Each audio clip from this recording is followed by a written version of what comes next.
Conspiracy theories. You know, those things that we endlessly talk over with no answers in sight between our friends, and you can't say the word on YouTube anymore without the fear of being instantly demonetized, yay for censorship, but VR may have a pretty good one on their hands. There have been a lot of failed VR products. Some were outright banned. Some VR companies I just don't trust, more the company than the product in this case, but one super sleuth pulled an ace detective and may have found one of VR's greatest fake products, the Virtuix Omni One slide mill, and he could be wrong, but it's entertaining nonetheless.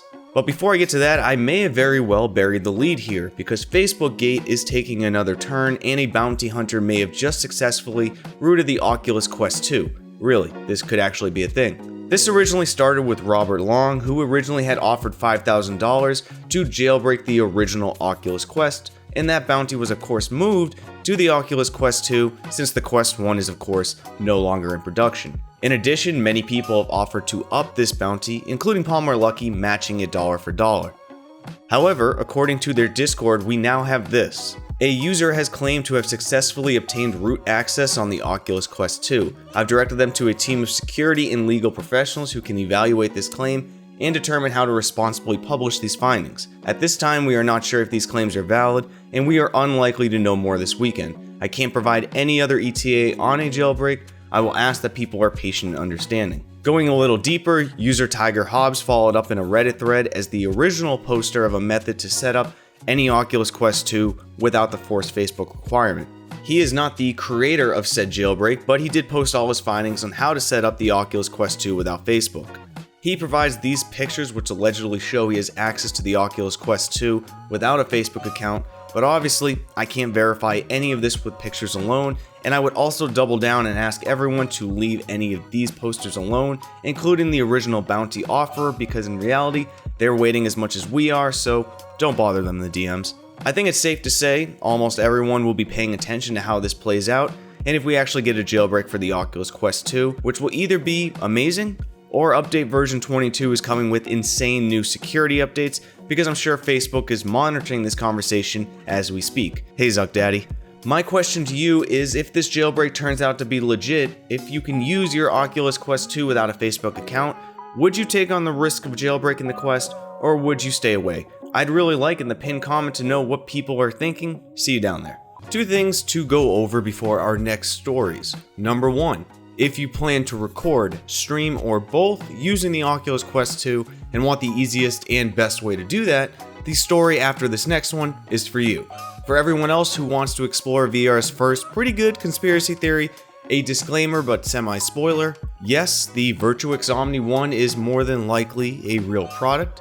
Yes, also that this user who first posted about this has some pretty convincing points to consider if you plan to back or buy one of these. Take away what you want from this, but either way, it's a fun story, and take this segment more as entertainment, not 100% fact, for your consideration. Whew, now after that disclaimer, what am I talking about? Well, the hype train has been in full effect for the Virtuix Omni One slide mill prototype, basically an elaborate full body controller that lets you physically run, jump, and crouch in place, all in the comfort of your home. User XX the Snitcher XX, foreshadowing in the name, he posts what he feels are dishonest marketing practices of the Omni One slide mill, and he wants people to know about it.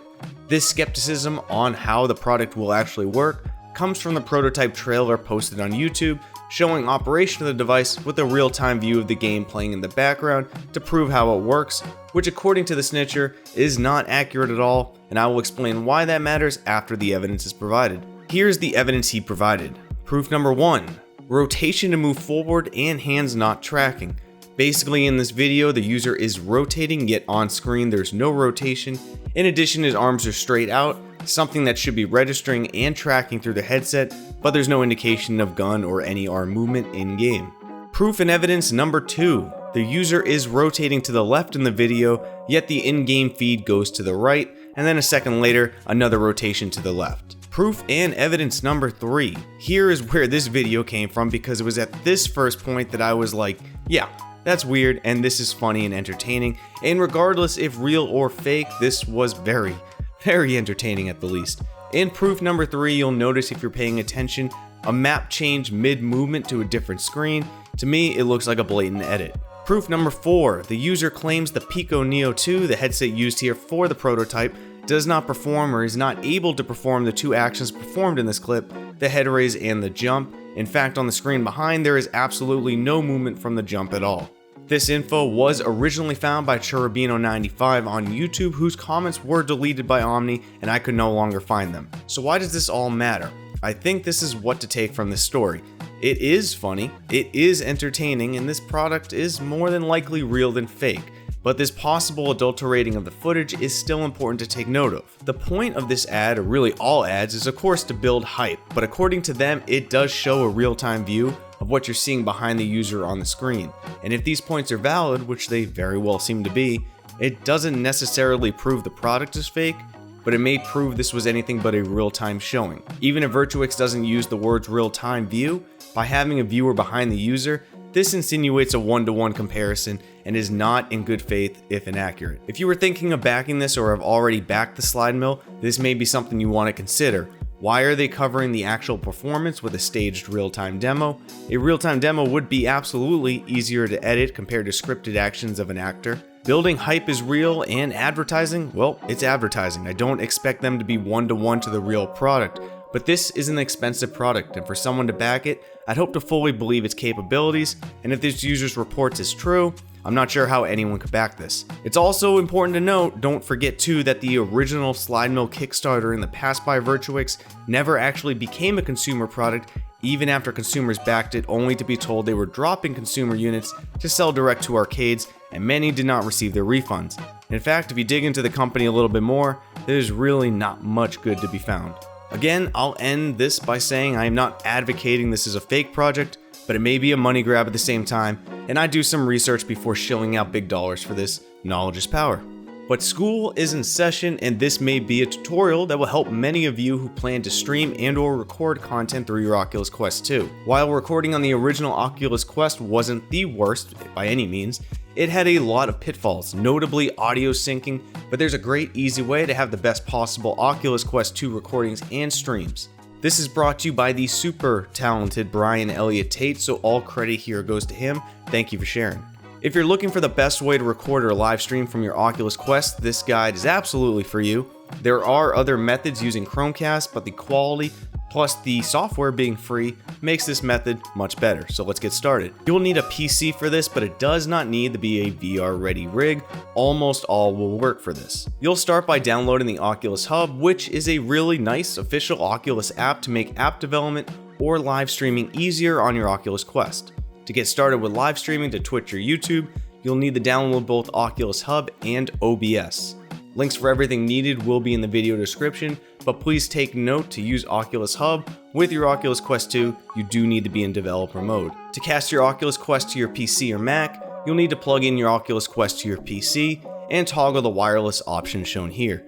To cast, well, just hit the cast button here, and a new window will pop up showing you everything on your Quest stream with audio intact. Once you have this done for the purposes of streaming or recording, you'll have to configure OBS. Now I won't list this step by step, but please check out the tutorial in the video description, although a quick TLDR, if you want it, is to basically add sources, whether it's a video capture for a webcam or a game capture to capture video right from your Oculus Quest 2. You can also add Oculus Hub directly as a source, which may simplify this setup for you. For Mac users though, I'm sorry, nothing is ever as easy for you in VR as for everyone else, but you'll need to follow the additional guide for some software to get audio recording working in the video description. But let's talk about audio. This is hands down the most frustrating part of the Oculus Quest recordings of the past, and I have lost my temper numerous times seeing just a couple frame sync issues that I just could not resolve, and we have a very easy solution here. To fix this, go to the advanced audio properties. Here you'll have to experiment if your setup is any different than Elliott's. For him, setting the sync offset to -300 milliseconds kept the video and audio in sync. If nothing else, this portion of recording and streaming with the Oculus Quest 2, it's absolutely worth its weight in gold.